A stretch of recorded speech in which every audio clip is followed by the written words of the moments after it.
Durante los años 70 el movimiento hippie dio un aumento. Este cambio se vio reflejado en la música del rock. Los líderes organizaron sus propios festivales al aire, destacándose el Festival de la Vida en el Parque Nacional y los conciertos en Lija Camp, una de las primeras comunidades hippies de Bogotá, las cuales gozaban de un corte rockero y protestante en contra de la guerra. El Festival de Ancón fue un festival de rock organizado en la Estrecha Antioquia en el año de 1971. Debido al impacto del evento en los medios y a la amplia difusión que tuvo, ha sido catalogado en numerosas ocasiones por la prensa como el Woodstock colombiano o como principal encuentro del movimiento hippie en este país. Mi madre traficaba, vendió mi nuevo blue jean. Mi padre fue un jugador. Es por esto que contactamos a Manolo Delón, un periodista experto en música con un largo recorrido en radio que lo ha hecho una de las voces más autorizadas para hablar del rock y la música en Colombia. A ver, el rock de los 70s en Colombia tiene dos componentes: el prácticamente inexistente rock colombiano, pero creo que eso hablaremos un poquito más adelante, y el rock que nos llegaba de Estados Unidos, de Inglaterra, y en algunos casos de algunos países latinoamericanos, aunque en la mayoría ya había disminuido la cantidad de rock que había, pero el rock era básicamente la consecuencia del, digamos, del trasnocho, del guayabo de los años 60, en donde sí habían grupos como Led Zeppelin, Black Sabbath y por supuesto los grupos, digamos, más progresivos, Emerson, Lake and Palmer, Yes, y después todo el movimiento de la música disco de la segunda etapa de los años 70.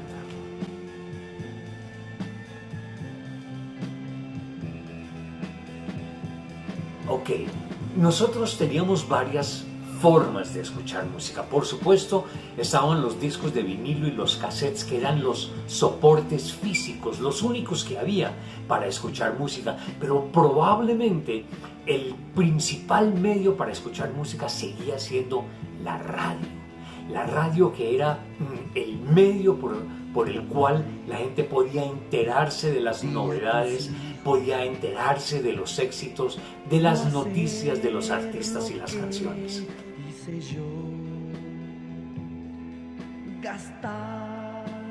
Ok, los años 70 fue la década valle de los grupos colombianos.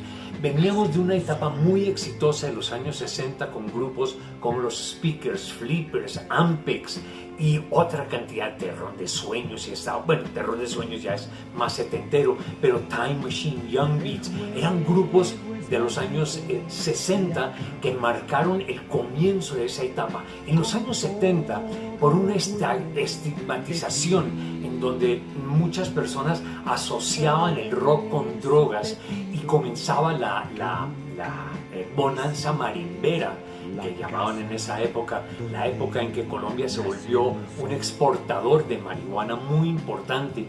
Entonces el rock asociado con las drogas tuvo un desprestigio que hizo que prácticamente desapareciera.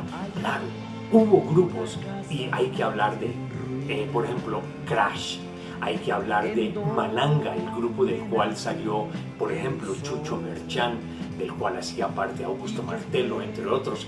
Fue el comienzo de el grupo Compañía Ilimitada, todavía como un grupo totalmente estudiantil que solamente a finales de la década comenzó a tener algún tipo de popularidad. Entonces, claro, estaba Terror de Sueños, estaba Belcebú, pero estos eran grupos que no llegaban a los medios de comunicación. La radio no los presentaba por esa misma razón. Entonces, algunos pudieron grabar discos.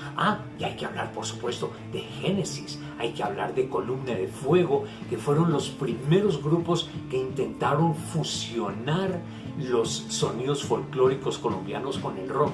Y de esos, el exitoso fue Génesis. Columna de Fuego, liderado por el baterista Roberto Fiorilli, que venía de los Speakers, tuvo una vida lamentablemente corta, pero de una brillante producción. Pero Génesis fue tal vez el referente en estas fusiones de rock y temas folclóricos. Entonces, ese es el tema con el rock en Colombia que no tuvo toda la importancia en los años 70.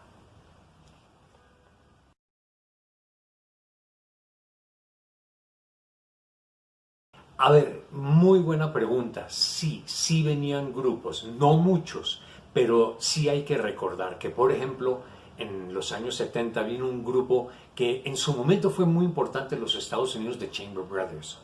Vino el grupo Canned Heat, que fue el grupo cuya canción suena en la apertura de la película Woodstock. Fue un grupo que se presentó en Woodstock.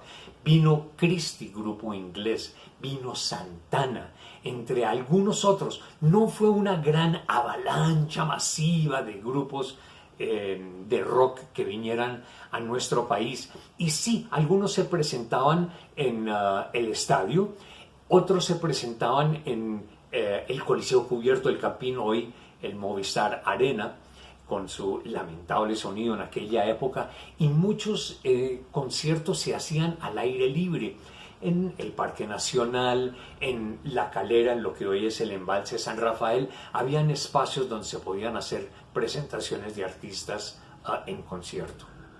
¿Y cómo se vivía? ¿Cómo lo vivían los jóvenes colombianos esos 70 con esa época del rock?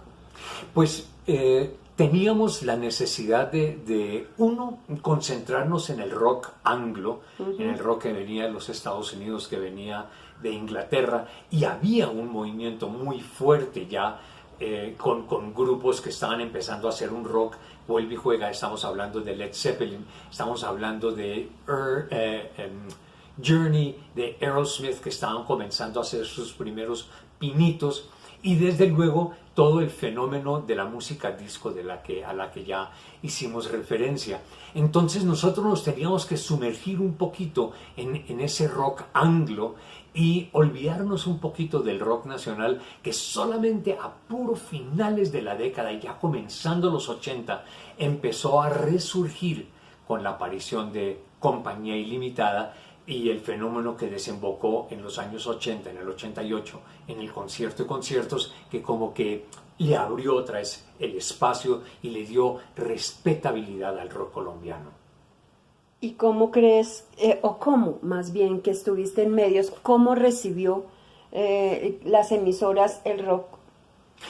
El rock, vuelve y juega, estaba un poquito proscrito en los medios de comunicación.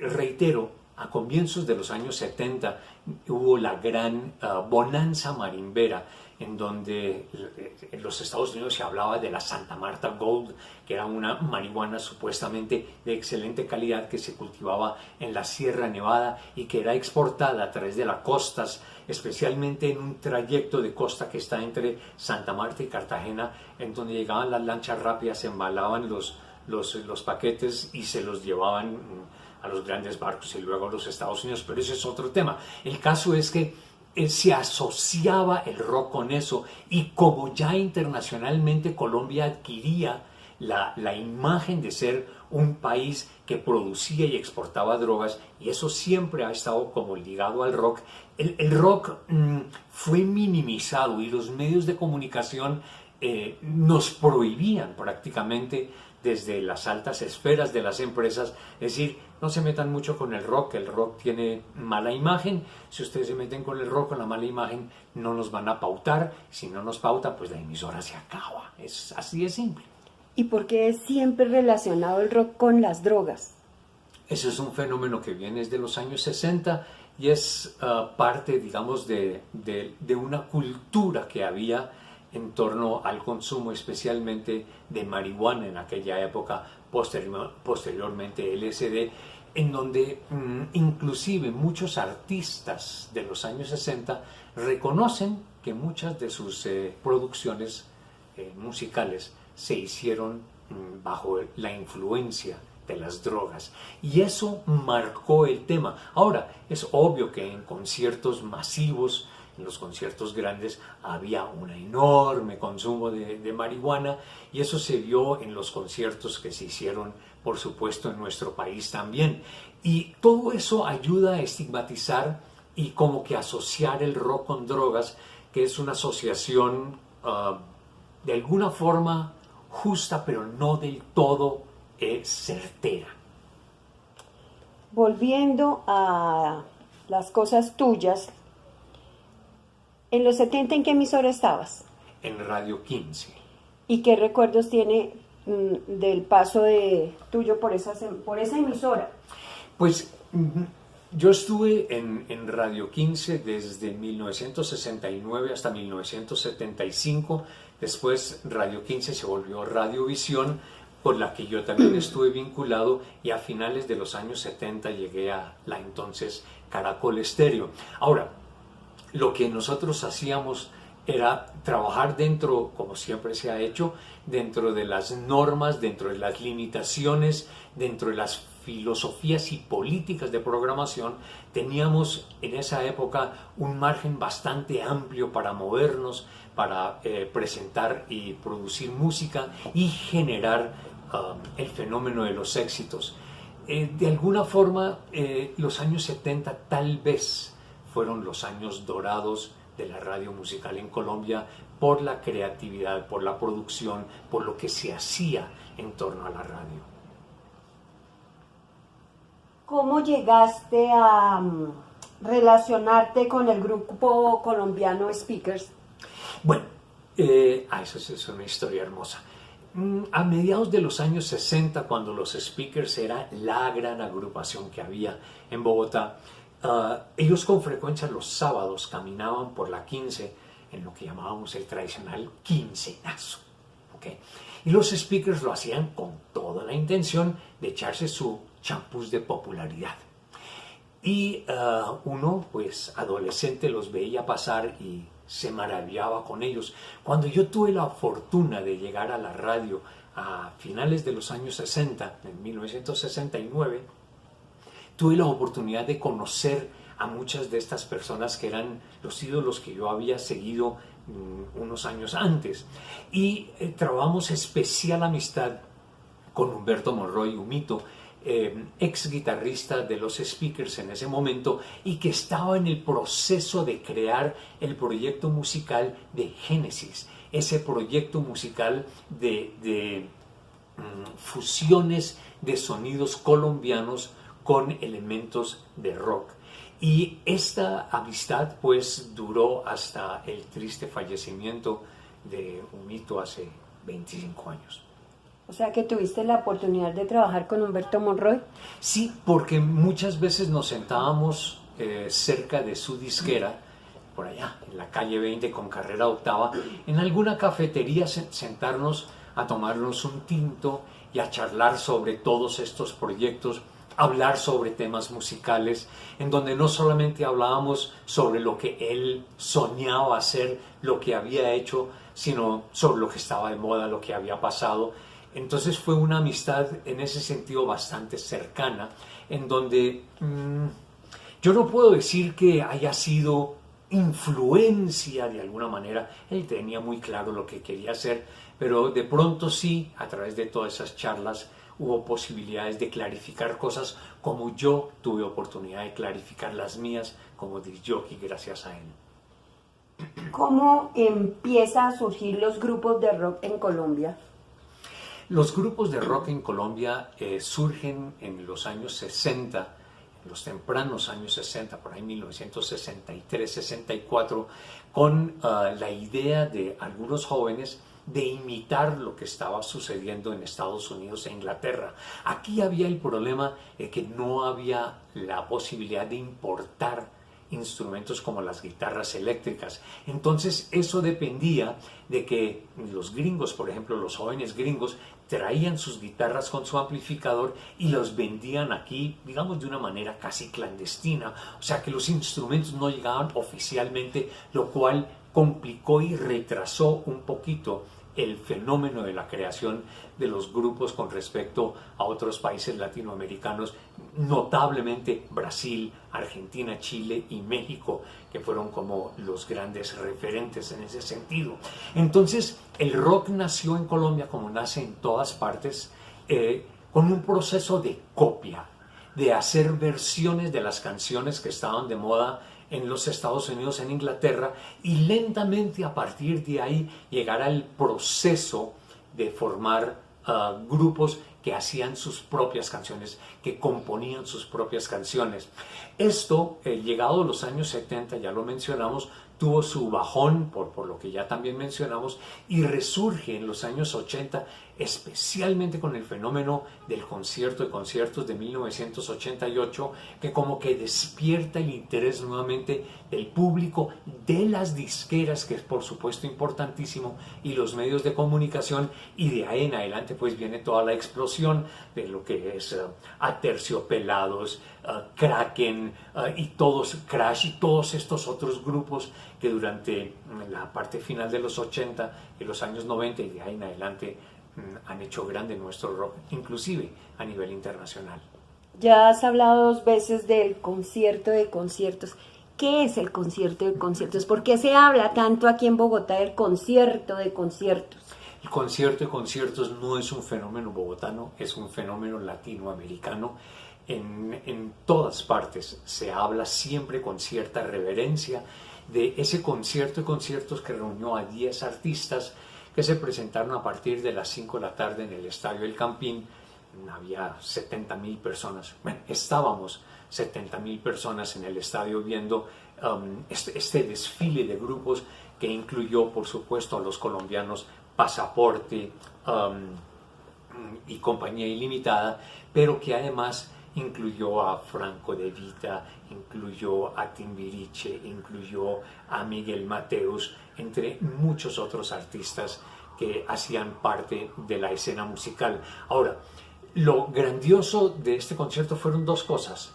Uno, que en plena actividad de narcotráfico, en donde nosotros teníamos una pésima imagen internacional, en donde nos flagelábamos con eso, hubo un momento donde estos 70,000 jóvenes cantaron el himno nacional de Colombia de manera espontánea en el intercambio, en el proceso de cambio de grupos, mientras cambiaban los instrumentos al escenario.